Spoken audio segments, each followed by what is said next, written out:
Last symptom रह गया related to the heart. तो this is the most important symptom related to rheumatic fever. अब एक point आपने याद रखना है कि joints pain, nodules, erythema marginatum and chorea, ये सब कुछ जो है जब पेशेंट जो है मतलब कम्प्लीटली ठीक हो जाता है तो ये सब कुछ जो है वो ख़त्म हो जाते हैं।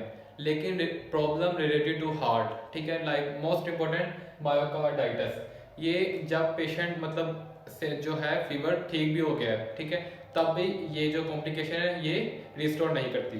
And myocarditis is the most common cause of pain of death in individual that have suffered from rheumatic fever. तो अब हम बात करते हैं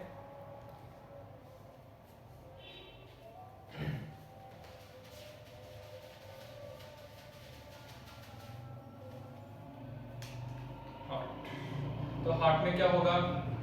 पेरिकार्डाइटिस, एंडोकार्डाइटिस,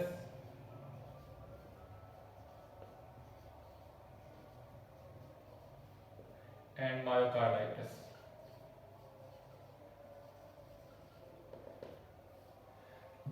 अब यहाँ मैंने स्कीमेटिक डायग्राम बनाई है ऑफ द लेफ्ट हार्ट, ठीक है। This is the left atrium, mitral valve, left ventricle, aortic valve, and this is the aorta. This red color is the myocardium, this green color is the pericardium, and blue lining is the endocardium.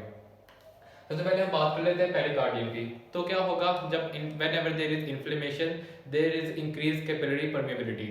अब जो pericardium के blood vessels हैं उनमें permeability काफ़ी large हो जाती है, ठीक है, due to endothelial cell contraction and retraction there is formation of very large inter endothelial gaps, जिसकी वजह से लार्ज प्लाज्मा प्रोटीन भी लीक आउट कर जाती हैं, लाइक फिब्रिनोजन। जब फिब्रिनोजन यहाँ पे लीक करेगी, अब फिब्रिनोजन क्या है? फिब्रिनोजन से क्या बनेगा? Fibrins. Fibrins are the thread like structures. अब जो थ्रेड लाइक स्ट्रक्चर जब यहाँ पे आते हैं तो वो क्या करेंगे? They leads to the formation of adhesions between the two layers of pericardium, ठीक है। इस तरह करके thread like structures is responsible for causing the adhesion between the parietal and visceral pericardium, ठीक है। मतलब एक होती है जैसे एक सिंगल है, ठीक है, तो ऐसे मतलब आफ्टर पहले विज़रल कवर करती है, फिर वो रिफ्लेक्ट बैक होके पेराइटल पेरिकार्डियम बनाती है, ठीक है। तो this leads to formation of adhesions. अब क्या होगा जब हार्ट कॉन्ट्रैक्ट करेगा तो ड्यू टू दिस अडहेजन्स तो दोनों जो लेयर्स हैं पेरिकार्डियम के वो एक दूसरे के साथ रब करेंगी। जब वो रब करेंगी तो हम जब स्टेथोस्कोप से सुनेंगे तो क्या मिलेगा? पेरिकार्डियल रब, ठीक है, क्योंकि इन्फ्लेमेशन हुई है वहां पे फिब्रिन आके उसने एडहेजन्स बना दिए हैं जिसकी वजह से फ्रिक्शन हो रही है। Secondly pericarditis, pericarditis chest pain. अब यहाँ पे डिफरेंशिएट करना आना चाहिए pericarditis chest pain and angina.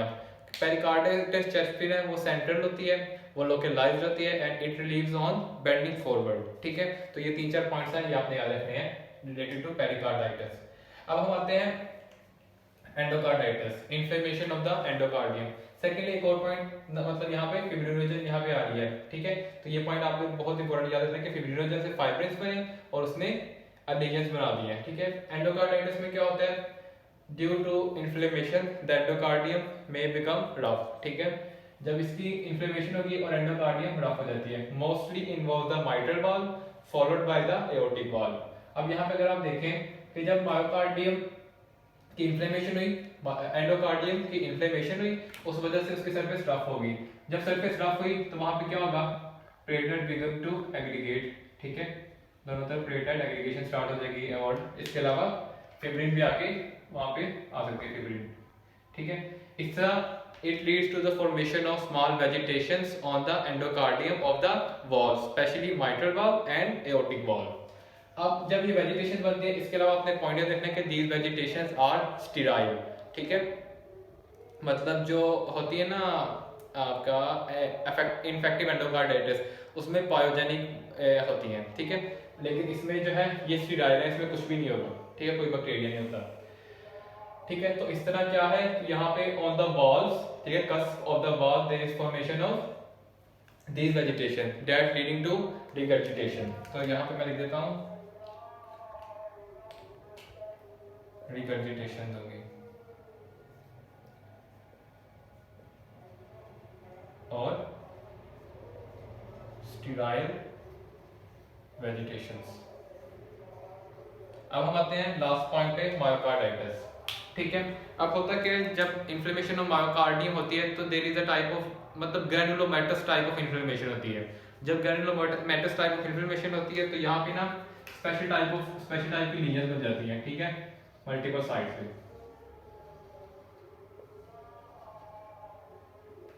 And it mostly causes restrictive cardiomyopathy. अब अच्छा, तो इन लीजन्स को क्या कहते हैं? इन दीज लीजन्स आर कॉल्ड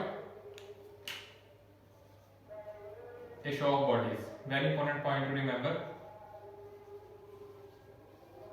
अब एशॉक बॉडीज क्या होती हैं? एशॉक बॉडीज में ना सेंट्रल, अगर हम यहाँ पे देखें, सेंट्रली निक्रोसिस होता है, central focus of necrosis, surrounded by various epithelioid cells हो गए, लैंगरहांस सेल, जाइंट सेल, मतलब वही जाइंट सेल्स हो गए, लिम्फोसाइट्स हो गए। ठीक है, लिम्फोसाइट्स, प्लाज्मा सेल्स।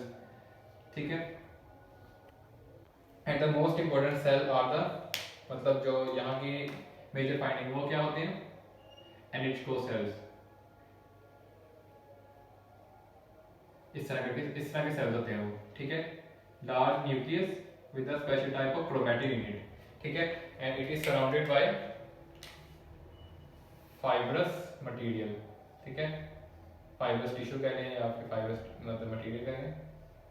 ठीक है, देखें लाइक ग्रेनुलोमा टाइप की लेयर्स होती हैं। ठीक है, ड्यू टू इन्फ्लेमेशन प्रोड्यूस होती हैं। सेंटर में निक्रोसिस होता है, surrounded by various type of inflammatory cells like macrophages, epithelioid cell, Langerhans cells, histiocytes. ठीक है, इसके अलावा ये जो है special type of cell called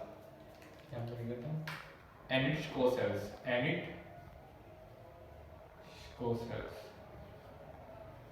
these are also known as caterpillar cells। क्योंकि ये देखें ना, खुद देखें कैटरपिलर की तरह के नजर आ रहे होते हैं। Large cells with a large cylinder nucleus with special type of chromatin in. ठीक है, तो मायोकार्डियम में क्या नजर आ रहा है? These Aschoff bodies. ठीक है, और ये जो है ये नॉन रिकवरेबल होता है। तो अब हम आते हैं अपना लास्ट क्रॉनिक अटैक पे। लास्ट पॉइंट जो है क्रॉनिक अटैक्स ऑफ, मतलब कुछ कॉम्प्लिकेशन है जो लॉन्ग टर्म बाद अपीयर होती है, क्योंकि उनको टाइम चाहिए होता है डेवलप होने के लिए। तो इसमें मोस्ट इंपॉर्टेंट पॉइंट क्या है कि देखिए यहाँ पे ये क्या हो रहा था, जो कस्ट थे उस लेवल पे रिगर्जिटेशन हो रही थी, लेकिन with the passage of time ये जो मतलब मोस्ट इंपॉर्टेंट पॉइंट हमें याद रखना है कि प्लेटलेट्स आए थे, they are producing platelet drive growth factor that is responsible for proliferation of connective tissue, that is responsible for simple सी बात स्कारिंग। ठीक है, अब क्या होता है, जो कस्प है, ठीक है, कस्प है, यहाँ पे पहले वेजिटेशन थी। ठीक है, इस तरह करके वेजिटेशन अपीयर हुई थी कस्प के सराउंड में। अब क्या हो रहा है, these platelets are continuously releasing platelet derived growth factor which is responsible for development of connective tissue। अब जब कनेक्टिव टिश्यू कस्प, मतलब इससे सिंपल सी बात है, यहाँ से स्टार्ट होगा, तो ये देखिए थ्रेड लाइक, मतलब थ्रेड लाइक ना चीजें अपीयर हो रही है, फाइब्रस टिश्यू है at the margin of the cusp. जब वो मार्जिन ऑफ कस्प पे ये कनेक्टिव टिश्यू डेवलप होगा, then it will causes the formation of adhesion between these cusp. ठीक है, ये जो कस्प है इनके दरमियान एडहेजन डेवलप होंगी, और सिंपल सी बात है जब एडहेजन डेवलप होंगी देन इसकी जो एफिशिएंसी है टू ओपन एंड क्लोज वो डिक्रीज हो जाएगी। ठीक है, ठीक तरह से ओपन नहीं हो पाएगा, जिसकी वजह से it will lead to stenosis and it has, देखें अगर यहाँ पे आप देखें कि फिश माउथ की तरह की अपीयरेंस है। ठीक है, this type of region is also known as fish mouth appearance. ठीक है, तो इस तरह क्या हो रहा है कि प्लेटलेट की वजह से कनेक्टिव टिश्यू प्रोलिफरेशन इंक्रीज हुई, जिसकी वजह से स्कारिंग होगी at the margin of the cusp leading to stenosis, और most commonly microstenosis followed by aortic stenosis. तो यहाँ पे टॉपिक खत्म होता है। तो जब एक दोबारा देखें कि र्यूमेटिक फीवर की डेफिनेशन होगी सबसे पहले कि complication in a individual which is affected by a previous infection of Streptococcus. उसके बाद हमने बात कर ली कि इस पेशेंट में फीवर होगा, इस पेशेंट में ईएसआर रेज होगा, इसके अलावा जोन्स क्राइटेरिया, माइग्रेटरी पोरियाथराइटिस क्योंकि वो साइनोवियल मेम्ब्रेन को इन्वॉल्व कर रहा है, हार्ट क्योंकि वो एंडोकार्डियम को इन्वॉल्व करके stenosis regurgitation followed by stenosis, and myocardium को इन्वॉल्व कर रहा है, वो पेरिकार्डियम को इन्वॉल्व कर रहा है, फिब्रिनॉइड निक्रोस, फिब्रिनॉइड इन्फ्लेमेशन करवाता है।